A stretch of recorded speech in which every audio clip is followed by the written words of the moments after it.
नमस्कार शेतकरी बांधवांनो, MHB मराठी न्यूजमध्ये तुम्हा सर्वांचं स्वागत आहे. जर तुम्ही नमो शेतकरी योजनेच्या हप्त्याची वाट पाहत असाल, तर तुमच्यासाठी आत्ताच्या घडीची सर्वात मोठी आणि खुश खबर समोर आली आहे. राज्य सरकार आणि कृषी विभागाकडून नमो शेतकरी महासन्मान निधी योजनेच्या रखडलेल्या हप्त्यांना अखेर हिरवा कंदील मिळाला आहे. होय, तुम्ही अगदी बरोबर ऐकलंत.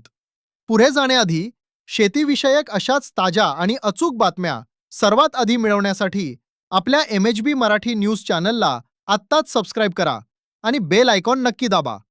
शेतकरी मित्रांनो, गेल्या अनेक महिन्यांपासून सर्वजण मोबाईलचे मेसेज तपासत होते, बँकेत फेऱ्या मारत होते.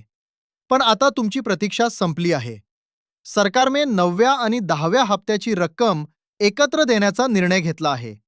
म्हणजेच 9व्या हप्त्याचे 2,000 रुपये आणि 10व्या हप्त्याचे 2,000 रुपये असे एकूण 4,000 रुपये थेट पात्र शेतकऱ्यांच्या बँक खात्यावर DBT डायरेक्ट बेनिफिट ट्रान्सफरद्वारे जमा होण्यास सुरुवात झाली आहे.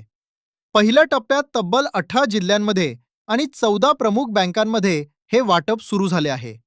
पण शेतकरी बांधवांनो, एक गोष्ट लक्षात ठेवा. गेल्या वेळी पैसे आले म्हणून यावेळीही आपोआप येतील या भ्रमात राहू नका. सरकारने पात्रतेचे नियम कडक केले असून खालील शेतकऱ्यांना या 4,000 रुपयांचा लाभ मिळणार नाही.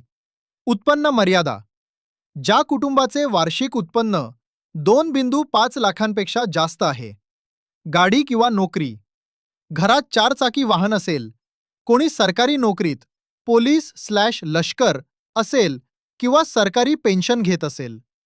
KYC: ज्यांची eKYC अपूर्ण आहे किंवा ज्यांनी अजून फार्मर ID काढलेला नाही. चुकीची माहिती: ज्यांनी बोगस माहिती देऊन कागदपत्रे बनवली आहेत. थोडक्यात काय, तर ज्यांना खरोखर मदतीची गरज आहे अशाच गरजू शेतकरी बांधवांच्या खात्यात हे पैसे पाठवले जात आहेत. या 14 बँकांमध्येच येणार पैसे. सरकारने तांत्रिक अडचणी टाळण्यासाठी पहिल्या टप्प्यात केवळ 14 विशिष्ट बँकांची निवड केली आहे. तुमचे खाते या बँकांमध्ये असेल तरच आज पैसे जमा होतील. Union bank of India, central bank of India, Indian bank, bank of Baroda, UCO bank, IDBI bank, bank of Maharashtra, India post payment bank IPPB, federal bank, IndusInd bank, RBL bank, Karnataka bank, AU small finance bank आणि जिल्हा मध्यवर्ती सहकारी bank DCCB. पहिल्या टप्प्यात राज्यातील खालील 18 जिल्ह्यांमधील पात्र लाभार्थ्यांना निधी वितरित केला जात आहे.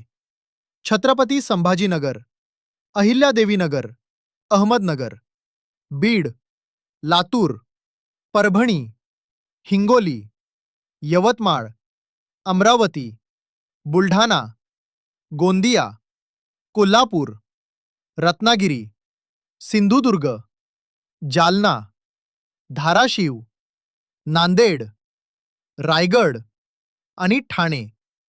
टीप: जर तुमच्या जिल्ह्याचे नाव या यादीत नसेल तर अजिबात काळजी करू नका. उरलेल्या 18 जिल्ह्यांसाठी दुसरा टप्पा लवकरच सुरू होणार आहे. मोबाईलवर SMS आला नाही तरी घाबरू नका. सर्व बँकांचे मेसेज वेळेवर येत नाहीत. तुमच्या बँकेच्या मोबाईल ॲपद्वारे शिल्लक तपासा किंवा ATMमध्ये जाऊन मिनी स्टेटमेंट काढा. महत्त्वाची गोष्ट: तुमचे आधार कार्ड ज्या खात्याशी लिंक आहे तेच खाते तपासा. सावधान रहा. नमो योजनेच्या नावाखाली कोणीही तुम्हाला OTP, ATM पिन किंवा बँक डिटेल्स विचारल्यास देऊ नका. कोणत्याही अनोळखी लिंकवर क्लिक करू नका. खरीप हंगामाच्या तोंडावर बियाणे, खते किंवा डिझेलच्या खर्चासाठी हे 4,000 रुपये आपल्या शेतकरी बांधवांसाठी खूप मोठा आधार ठरणार आहेत. 1. 50,000 रुपये प्रोत्साहन अनुदान अपडेट. बोनस स्कीम काय सांगायचं. ज्या प्रामाणिक शेतकऱ्यांनी वेळेवर कर्जाची परतफेड केली आहे त्यांच्या खात्यात 50,000 रुपयांचे प्रोत्साहन अनुदान जमा करण्याची प्रक्रियाही वेग घेत आहे. नमो योजनेच्या हप्त्यासोबतच या 50,000 रुपयांची यादीसुद्धा अपडेट झाली आहे. फायदा: जे शेतकरी नियमित कर्ज फेडतात ते हा भाग बघून तुमच्या व्हिडिओशी पूर्ण जोडले जातील. 2. फार्मर ID नसेल तर सर्व योजना बंद. काय सांगायचं? शेतकरी बांधवांनो, केंद्र सरकारने स्पष्ट केलंय की इथून पुढे नमो शेतकरी, पीक विमा किंवा कोणतीही सरकारी योजना असो, तुमच्याकडे फार्मर आयडी असणे अनिवार्य आहे. जर तुमचा फार्मर आयडी बनलेला नसेल, तर त्वरित CSC केंद्रात जाऊन रजिस्ट्रेशन करून घ्या. नाहीतर तुमचे पुढचे हप्ते अडकू शकतात. फायदा: यामुळे प्रेक्षकांमध्ये एक जाणीव निर्माण होईल आणि ते व्हिडिओ शेवटपर्यंत पाहतील. 3. खरीप पीक विमा 25% अग्रिम भरपाई. काय सांगायचं? या नमो योजनेच्या 4,000 रुपयांसोबतच ज्या भागात पावसाने ओढ दिली होती किंवा नुकसान झाले होते, तेथील शेतकऱ्यांच्या खात्यात पीक विम्याचे पैसे जमा होण्यास सुरुवात झाली आहे. त्यामुळे दोन्ही लाभ एकाच वेळी शेतकऱ्यांना मिळत आहेत. फायदा: पीक विम्याचे अपडेट्स महाराष्ट्रात खूप जास्त सर्च केले जातात. 4. बँक खाते, आधार NPCI लिंक आहे का? काय सांगायचं? अनेक शेतकऱ्यांचे पैसे बँक खात्यात न येण्याचं मुख्य कारण म्हणजे बँक खाते आधारशी लिंक नसणे. तुमचे खाते NPCIशी लिंक आहे की नाही, हे आजच बँकेत जाऊन किंवा ऑनलाईन तपासून घ्या. अन्यथा DBTचे पैसे बँक परत पाठवेल. फायदा: ही तांत्रिक अडचण अनेक शेतकऱ्यांना येते. त्यामुळे हा मुद्दा अत्यंत उपयुक्त ठरेल. 5. क्रॉस: या 5 चुका केल्या असतील तर बँक खात्यावर पैसे येणार नाहीत. काय सांगायचं? जर तुमच्या रेशन कार्डावर नाव वेगळं असेल, आधार कार्डवर जन्मतारीख वेगळी असेल किंवा जमिनीचा 7/12 डिजिटल स्वाक्षरीचा नसेल, तर तुमचे 4,000 रुपये अडकू शकतात. ही माहिती तात्काळ दुरुस्त करून घ्या. फायदा: व्हिडिओमध्ये चुका किंवा सावधानता सांगितल्यास लोक जास्त उत्सुकतेने बघतात. शेतकरी बांधवांनो, आता सर्वात महत्त्वाची गोष्ट लक्ष देऊन ऐका. अनेक शेतकरी तक्रार करतात की आमच्या खात्यात 4,000 रुपये आलेच नाहीत. पण याचं सर्वात मोठं कारण म्हणजे तुमची eKYC अपूर्ण असणे. सरकारने स्पष्ट निर्देश दिले आहेत की ज्या शेतकऱ्यांची eKYC झालेली नाही, त्यांचे पैसे बँक खात्यात ट्रान्सफर केले जाणार नाहीत. जर तुमची eKYC अजून बाकी असेल, तर तुम्ही 3 सोप्या मार्गांनी ती घरबसल्या किंवा केंद्रात जाऊन पूर्ण करू शकता. OTP द्वारे. जर तुमचा मोबाईल नंबर आधारशी लिंक असेल, तर तुम्ही अधिकृत पोर्टलवर जाऊन स्वतःच्या मोबाईलवरून मोफत eKYC करू शकता. बायोमेट्रिक द्वारे. जर मोबाईल नंबर लिंक नसेल, तर जवळच्या CSC सेंटर किंवा आपुलकी केंद्रात जाऊन अंगठा लावून eKYC पूर्ण करा. Face authentication. आता PM किसान मोबाईल ॲपद्वारे चेहरा दाखवून सुद्धा अवघ्या 2 मिनिटात eKYC होते. त्यामुळे जर तुमचे पैसे अडकले असतील, तर आजच आपली eKYC स्टेटस तपासा आणि ही प्रक्रिया पूर्ण करून घ्या. 1. बँक खात्यांची eKYC आणि आधार लिंकिंग सक्ती. काय सांगायचं? शेतकरी बांधवांनो, नमो शेतकरी आणि PM किसान योजनेचे पैसे न मिळण्याचं 90% मुख्य कारण म्हणजे eKYC अपूर्ण असणे. सरकारने आता स्पष्ट केलंय की ज्यांची eKYC आणि बँक खात्याशी आधार NPCI लिंक नाही, त्यांचे पैसे थेट रोखले जातील.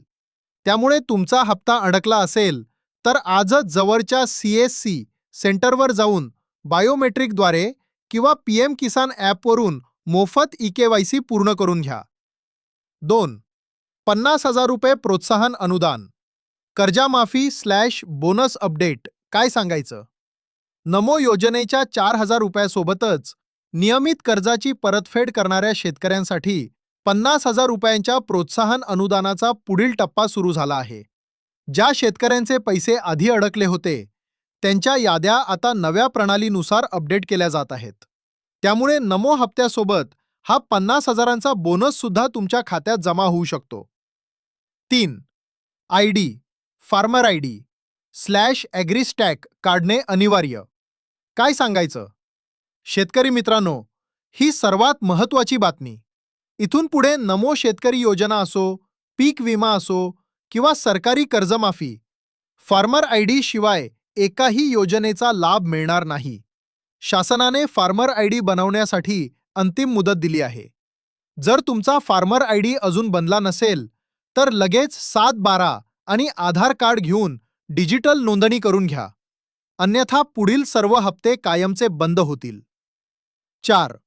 खरीप पीक विमा 25% अग्रिम. काय सांगायचं?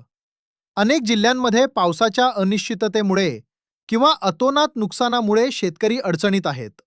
अशा वेळी कृषी विभागाने 25% अग्रिम पीक विमा वितरणालाही मंजुरी दिली आहे. म्हणजेच नमो योजनेचे 4,000 रुपये आणि पीक विम्याची भरपाई असा दुहेरी आर्थिक दिलासा शेतकऱ्यांना मिळणार आहे. 5. क्रॉस या 5 चुकांमुळे 4,000 रुपये अडकणार. काय सांगायचं? जर तुमच्या रेशन कार्डावर नाव वेगळं असेल, बँक खात्यात आणि आधार कार्डवर नाव जुळत नसेल किंवा डिजिटल स्वाक्षरीचा 7/12 नसेल, तर सरकार तुमचे पैसे रोखू शकते. तसेच ज्यांच्या नावावर 4 चाकी वाहन आहे किंवा घरात कोणी सरकारी पेन्शन घेते, त्यांना अपात्र ठरवून त्यांच्यावर कारवाईचे संकेतही सरकारने दिले आहेत. ही महत्त्वाची माहिती तुमच्या प्रत्येक शेतकरी मित्रापर्यंत आणि व्हॉट्सॲप ग्रुपवर नक्की शेअर करा. अशाच नवनवीन अपडेट्ससाठी आपल्या MHB मराठी न्यूज चॅनलला नक्की सबस्क्राईब करा. पुन्हा